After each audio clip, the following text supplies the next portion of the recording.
Hello friends, मैं आजाद sir आपका अपना YouTube channel arts by Azad sir में स्वागत है। जैसा कि दोस्त आप जानते हैं कि हम क्लास 12 के पॉलिटिकल साइंस के फर्स्ट बुक के सेकंड चैप्टर पे बात कर रहे हैं।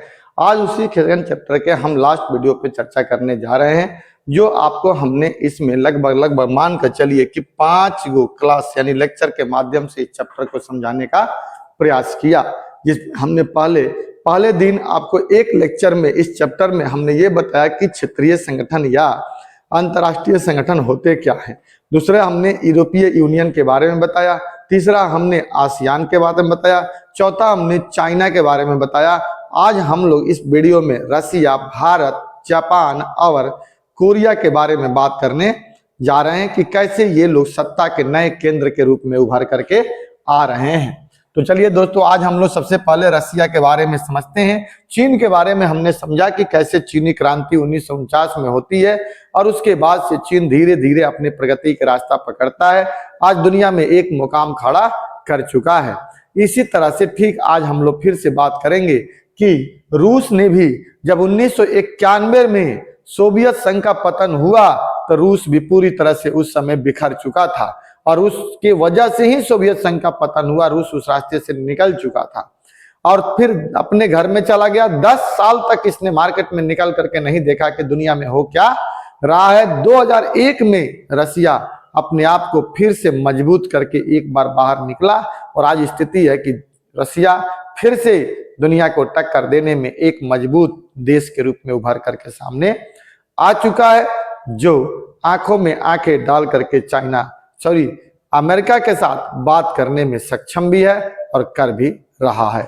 इस प्रकार देखते हैं कि कैसे रसिया आगे निकलता है, इसकी चर्चा आज हम करने जा रहे हैं। सबसे पहले देखते हैं कि रसिया जो है दोस्तों, रूस जिसको हम लोग कहते हैं क्षेत्रफल के हिसाब से विश्व का सबसे बड़ा देश है। अब देख, जब क्षेत्रफल सबसे बड़ा है तो निश्चित तौर पे इसके पास क्या होगा, संसाधन तो होंगे। रूस एशिया और यूरोप दोनों ही महाद्वीपों में फैला हुआ है, जहां पर एक पर्वत है जिसे हम यूराल पर्वत कहते हैं। क्या कहते हैं? यूराल पर्वत कहते हैं। इसी यूराल पर्वत के माध्यम से ये यूरोप वाले हिस्से और एशिया वाले हिस्से को अलग करता है। तो दोनों हिस्सा में फैला हुआ है, यानी क्षेत्रफल बड़ा है। रूस के पास प्राकृतिक संसाधन की बड़ी मात्रा में उपलब्धता है, जैसे इसके पास पेट्रोलियम है, खनिज है और प्राकृतिक गैस भी इसके पास है। और आज के डेट में पेट्रोलियम, खनिज और प्राकृतिक गैस जिसके पास है वही तो देश सबसे अमीर है। तो इस तरह से इसके पास ये उपलब्ध है, इसलिए इसका इस्तेमाल रसिया अपने विकास में करता है। अब कह रहा है कि यूएसएसआर का उत्तराधिकारी होने के कारण भी इसको लाभ मिला। क्या मिला? सबसे पहले पूरे यूएसएसआर को वीटो पावर का अधिकार था। जब यूएसएसआर टूटा तो पूरा वीटो पावर का अधिकार किसके पास मिल गया? रूस को मिला, जो यूएनओ में वीटो पावर होता है 5 देशों को मिलता है। वो पूरा का पूरा किसको मिल गया? तो पूरा का पूरा रसिया को मिला। तो एक तो लाभ मिला ना, वीटो पावर अपने आप में ताकतवर बना देता है। दूसरी तरफ यूएसएसआर के इतने न्यूक्लियर बम रूस को मिला, यानी 8000 तक न्यूक्लियर बम उसको मिला था, जिसमें रूस परमाणु शक्तिशाली संपन्न राष्ट्र बन गया। राजनीतिक रूप से रूस में लोकतंत्र है, परंतु वहां पुतिन जो है ना, व्लादिमीर पुतिन, वो 20 सालों से शक्ति में है और अगले 20 सालों के लिए अपने आप को राष्ट्रपति उन्होंने नियुक्त भी कर लिया है कि हम हैं तो अगले 20 साल तक फिर से रहेंगे। ये क्या है? एक व्यक्ति का सत्ता में रहना, यानी मजबूती की ओर इशारा कर रहा है। आलोचनाओं के अनुसार रूस एक भ्रष्ट देश है, क्योंकि उद्योगपति और नेता के संबंध ही वहां के राज्य को चलाते हैं, यानी वहां का तंत्र को चलाने का काम करते हैं। इस प्रकार देखें तो जीडीपी के अनुसार भी रूसी अर्थव्यवस्था आज के डेट में दुनिया की 11वें स्थान पर है। सीरिया संघर्ष जब हुआ था ना 2001 में, उसके दौरान रूस फिर से उभर करके आया है। रूस में एक सबसे बड़ी कमी यह है कि रूस के पास गर्म पानी का बंदरगाह नहीं है। मतलब मान के चलिए कि ये रूस है ना, तो रूस के पास भाई मेरे इधर ही बंदरगाह है, ऊपर में जो है, क्योंकि इधर तो यहाँ पे रसिया पड़ जाता है, इधर का पूरा यूरोप का इलाका पड़ जाता है और ये रसिया का इलाका आता है। इसमें एक यूराल पर्वत है, ये हो जाता है। तो इसके बंदरगाह ना सब ऊपर में ही है और जो ठंड के मौसम में क्या होते हैं, पूरा बर्फ से ढक जाते हैं, इसलिए इधर से व्यापार करना ठंड के मौसम में रसिया के लिए बड़ा दिक्कत हो जाता है। वो नीचे से ये व्यापार करने का प्रयास करता है, लेकिन निचले देश इसके हिस्से में नहीं है। यही शायद एक वजह है कि यूक्रेन से लगातार ये लड़ाई हो रहा है, ताकि वहां से ब्लैक सी, कैस्पियन सागर से होते हुए भूमध्य महासागर में जाने के ये रास्ता अपना ढूंढ पाए। इधर से जब ढूंढ लेगा तो लगातार इसके पास गर्म पानी के बंदरगाह होंगे, सालों भर व्यापार ये कर सकता है। ठीक है, जहां से रूस पूरे साल व्यापार कर सके, इसलिए रूस ने 2014 में यूक्रेन के क्रीमिया क्षेत्र पर नियंत्रण कब्जा कर लिया, जहां से ब्लैक सी तक आसानी से जा सके, और ब्लैक सी से वहां से वो भूमध्य सागर में पहुंच जाएगा, और भूमध्य महासागर में पहुंचने के बाद वहां से तो व्यापार चारों तरफ से कर सकता है। इसलिए ऊपर से आने वाले व्यापार पर यह निर्भर नहीं हो सकता है। आगे कह रहा है दोस्तों, इस तरह से देखा जाए तो रसिया इन्हीं सब ताकतों की बल पर अपने आप को एक शक्तिशाली राष्ट्र के रूप में उभर करके सामने आया है। अब आता है भारत। भारत भी आज के डेट में एक शक्तिशाली राष्ट्र के रूप में उभर रहा है। तो भारत के पास क्या है, इसकी देखते हैं। तो भारत विश्व का 7वां बड़ा देश है। आबादी के लिहाज से भारत का विश्व में पहला स्थान है। आज चीन को भारत पीछे छोड़ करके नंबर 1 पर है। अब कह रहा है कि भारत की सीमाएं कई देशों के साथ साझा करती है। साथ ही साथ भारत की विश्व की 5वीं सबसे बड़ी अर्थव्यवस्था भी है, क्योंकि 2024 तक यह $5 ट्रिलियन का लक्ष्य रखा है, आगे बढ़ सकता है। इसके अलावा भारत के पास इतना किलोमीटर की समुद्री सीमाएं भी हैं। भारत की विशाल आबादी है जो मानव संसाधन की पूर्ति करता है। यही दूसरी ओर विशाल बाजार भी उपलब्ध कराता है, जो पूरे विश्व को ध्यान अपनी ओर खींच रहा है। जब दुनिया का सबसे बड़ा लोकतंत्र है, दुनिया का सबसे बड़ा जो आबादी रखता है, तो निश्चित तौर पे दुनिया में सबसे बड़ा बाजार को भी डेवलप करेगा, और जब बाजार डेवलप करेगा तो उस बाजार की वजह से दुनिया हमारी ओर क्या होती है, आती है, विदेशी मुद्रा आता है, और भारत इसी के रास्ते पर आज अपना स्थान विश्व में बना करके रखा हुआ है। सस्ता श्रम के कारण विदेशी कंपनियां भी भारत की ओर आकर्षित हो। यहाँ पे मजदूरी सस्ती है, लोगों को रोजगार चाहिए, रोजगार है नहीं, तो विदेशी कंपनी आती है, लोगों को कम पैसे पे काम कराती है, लोगों को रोजगार मिलता है। उससे लाभ दोनों को है, भारत के लोगों को भी है और विदेशी कंपनियों को भी है। यहाँ पर निवेश करना भी चाहती है। साथ ही साथ दोस्तों, भारत के लगभग 2 करोड़ लोग बाहर के देशों में बसे भी हैं, जो राजनीतिक और आर्थिक सामाजिक रूप से भारत का प्रभाव विश्व में बढ़ाते हैं, दुनिया को बताते हैं। सॉफ्टवेयर के निर्यात में भारत ही सबसे आगे है। प्राकृतिक संसाधनों और भौगोलिक विषमता की प्रचुरता भी पाई जाती है भारत में। भारत में यूरेनियम बहुत कम है। क्षेत्रीय एवं अंतर्राष्ट्रीय संगठनों में भारत की अच्छी स्थिति देखने को भी मिल रही है। इस तरह से भारत अपना मेहनत कर रहा है, सब जगह अपना बात कर रहा है। दोस्तों, ये मुद्दे हैं, इसको आप आराम से स्क्रीनशॉट लेकर के भी आप इसे नोट्स बना सकते हैं। इसके अलावा मेक इन इंडिया के तहत भारत हर क्षेत्र में आत्मनिर्भरता पाने की ओर भी बढ़ रहा है। अंतरिक्ष अनुसंधान में भारत ने अभूतपूर्व विकास किया है, जैसे मिशन मंगल सबसे सस्ता चंद्रयान भी भेजा है। 1-2 मिशन शक्ति के बाद अंतरिक्ष में उपग्रह को समाप्त करने वाला 4th शक्ति भारत बन गया है। एक साथ 104 उपग्रह छोड़ने का रिकॉर्ड भी भारत के साथ ही है। और साथ ही साथ भारत की सैन्य शक्ति भी बहुत मजबूत हुई है। तीनों क्षेत्रों में विशाल सेना हमारे पास है, जल, थल और वायु के क्षेत्र में। ठीक है दोस्तों, विश्व की तीसरी सबसे बड़ी हमारे पास सेना है, परमाणु शक्ति हमारे पास है, और उभरती हुई सैन्य शक्ति है। इस प्रकार से देखें तो भारत इन सब क्षेत्रों में आगे है, जिसकी वजह से आज भारत एक उभरता हुआ राष्ट्र है, जो सत्ता के लिए विकल्प बना हुआ है, अपना वर्चस्व दुनिया में बढ़ा रहा है। इसी तरह से एक देश जापान भी है दोस्तों, जिसकी शक्ति आज भी बढ़ रही है। सत्ता का नया केंद्र एक जापान भी बनता जा रहा है। एशिया महाद्वीप के पूरब में स्थित एक द्वीपीय देश है। ये एक द्वीपीय देश है जो प्रशांत महासागर में है, यानी चारों तरफ से पानी से घिरा हुआ है। परमाणु बम की विस्फोट के झेलने वाला एकमात्र देश है। जब अमेरिका ने 6 और 9 अगस्त को हिरोशिमा और नागासाकी पर सेकेंड वर्ल्ड वॉर के दौरान जब बम गिराया था, एटम बम, उसको झेलने वाला दुनिया का एकमात्र देश कौन है? जापान ही है दोस्तों।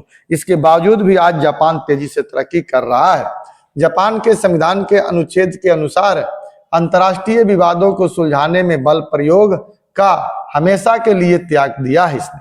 मतलब ये छोड़ दिया कि हम कभी सेना रखेंगे, लेकिन हालांकि अब तो अपना सेना रखना इसने शुरू कर दिया, वरना बीच में हटा दिया था। उसी की वजह से जापान सत्ता का नया केंद्र के रूप में बढ़ करके आ रहा है। जापान के पास प्राकृतिक संसाधन कम है और कच्चा माल का आयात करता है। इसके बावजूद भी उच्च प्रौद्योगिकी टेक्नोलॉजी के उत्पादन बनाने में प्रसिद्ध है। Sony company, Panasonic, Honda, Suzuki, ये सब जापान की ब्रांड है जो दुनिया में आज अपना झंडा फहरा करके रखे हैं और सबसे अधिक बिकने वाले सामानों में इनकी कैटेगरी में रखी जाती है। इसी के बल पे जापान आज आगे बढ़ भी रहा है। 64 में जापान ने OECD का सदस्य भी बन लिया, जो एक व्यापारिक संस्था थी। जापान की अर्थव्यवस्था विश्व की तीसरी सबसे बड़ी अर्थव्यवस्था है। एशिया के देशों में जापान ही ऐसा देश है जो 7G यानी ग्रुप जी यानी G7 का सदस्य है। G7 कौन लोग हैं? जो विकसित राष्ट्र है। विकसित राष्ट्र में जैसे इसमें अपना रसिया है, अमेरिका है, कनाडा है, ब्रिटेन है, फ्रांस है, इटली है। एक नाम इसमें किसका आता है? जापान का भी आता है, जो एशिया का एकमात्र देश है जो ग्रुप C का है मेंबर। आबादी के लिहाज से जापान विश्व में 11वां स्थान भी रखता है। संयुक्त राष्ट्र संघ के बजट में अंशदान करने के लिहाज से ये दूसरा सबसे बड़ा देश है। सैन्य व्यय के लिहाज से विश्व में जापान का 7वां स्थान है। ठीक है दोस्तों, ये याद रखिएगा सब। 51 में जापान अमेरिका के साथ सुरक्षा गठबंधन भी किया था, जिससे अमेरिका इसकी रक्षा करता था। आज अमेरिका इसका रक्षा नहीं कर रहा है, गठबंधन टूटा हुआ है, हालांकि पूर्ण रूप से नहीं टूटा है, लेकिन अब जापान खुद ही अपना सेना बनाना शुरू कर दिया है। अब आता है दक्षिण कोरिया, जो 5 देश है ना, बताया था मैंने ना, चीन, रसिया, ठीक है, भारत, जापान और कोरिया यानी दक्षिण कोरिया। ये आज सत्ता के नए केंद्र के रूप में उभर रहे हैं, दुनिया में अपनी ताकत की लोहा को मनवाने में तैयार हैं। कह रहा है कि कोरियाई प्रायद्वीप को द्वितीय विश्व युद्ध के अंत में दक्षिण कोरिया रिपब्लिक ऑफ कोरिया तथा उत्तरी कोरिया यानी डेमोक्रेटिक रिपब्लिक ऑफ कोरिया के रूप में विभाजित किया गया था। यानी पहले कोरिया एक ही था, लेकिन सेकेंड वर्ल्ड वॉर के बाद ये उत्तरी कोरिया और ये दक्षिण कोरिया में बन गया। ये एशिया महाद्वीप में स्थित है।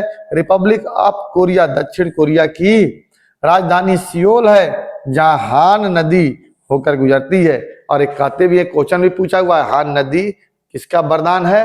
तो कोरिया का ही है। ठीक है। इसके अलावा दक्षिण कोरिया सत्ता के नया केंद्र के रूप में कैसे डेवलप हुआ? तो 1960 के दशक से ही 80 के दशक के बीच दक्षिण कोरिया का आर्थिक शक्ति के रूप में तेजी से विकास हुआ, जिसे हम हान नदी पर चमत्कार कहा जा सकता है। 1996 में दक्षिण कोरिया OECD का सदस्य बना और 2017 में दक्षिण कोरिया की अर्थव्यवस्था विश्व की 11वीं सबसे बड़ी अर्थव्यवस्था है। मानव विकास रिपोर्ट में 2016 के अनुसार विश्व में दक्षिण कोरिया का HDI रैंक 18वां है। इस प्रकार देखा जाए तो ह्यूमन डेवलपमेंट में भी ये बढ़िया है, यानी हर क्षेत्र में दक्षिण कोरिया ने अपना नाम हासिल किया है। इसने भी गरीबी को देखा है, इसने भी अभी विकास को देखा है, लेकिन बहुत मेहनत करने के बाद आज विकास के मार्ग पर ये चल रहा है। दक्षिण कोरिया के उच्च मानव विकास के लिए जिम्मेदार प्रमुख कारकों में सफल भूमि सुधार, ग्रामीण विकास, व्यापक मानव संसाधन विकास, तीव्र न्याय संगत आर्थिक वृद्धि शामिल है। सैन्य व्यय के लिहाज से विश्व में दक्षिण कोरिया का 10वां स्थान है। ठीक है दोस्तों, दक्षिण कोरिया उच्च प्रौद्योगिकी के लिहाज से विश्व में प्रसिद्ध है। यहाँ की कंपनियां हैं सैमसंग, LG, हुंडई, जो भारत में प्रसिद्ध है, दक्षिण कोरियाई ब्रांड है। और इस सब के मामले में चीन आगे है और इस प्रकार चीन अपनी बड़ी ही तेजी से प्रगति कर रहा है। कोरिया और आज दुनिया में अपना स्थान बना रहा है। तो इस प्रकार दोस्तों हमने इस विषय को टोटल 5 लेक्चर में हमने चैप्टर को कंप्लीट किया। 2 हिस्से में मान सकते हैं, एक संगठन जिसमें हमने 3 लेक्चर दिया, एक राष्ट्रीय अंतर्राष्ट्रीय संगठन होते क्या हैं, दूसरा हमने यूरोपीय यूनियन और तीसरा हमने आसियान के बारे में बताया। इस प्रकार दूसरे लेक्चर बाद में आ जाए तो संगठन के तौर पे देश हमारे आए। उन देशों में हमने किसको किसको पढ़ा? चीन को पढ़ा, रसिया को पढ़ा, भारत को पढ़ा, जापान को पढ़ा और दक्षिणी कोरिया को पढ़ा और इस प्रकार से इसे ही हम सत्ता का नया वैकल्पिक केंद्र कहिए या सत्ता का नया केंद्र या समकालीन सत्ता केंद्र कहिए। ये जो देश हैं आज दुनिया में अपना लोहा मनवाने के लिए तैयार है, विकास के रास्ते पे आगे जा रहे हैं। दोस्तों अगर आप इसे ध्यान से सारे के स्क्रीनशॉट ले करके आप जैसे भी नोट्स बनाते हैं और इस नोट्स को आप लिखते हैं, मेरा दावा है कि सबसे बेहतर आपका नंबर आएगा, क्योंकि हमने इसमें कहीं कसर छोड़ी नहीं है।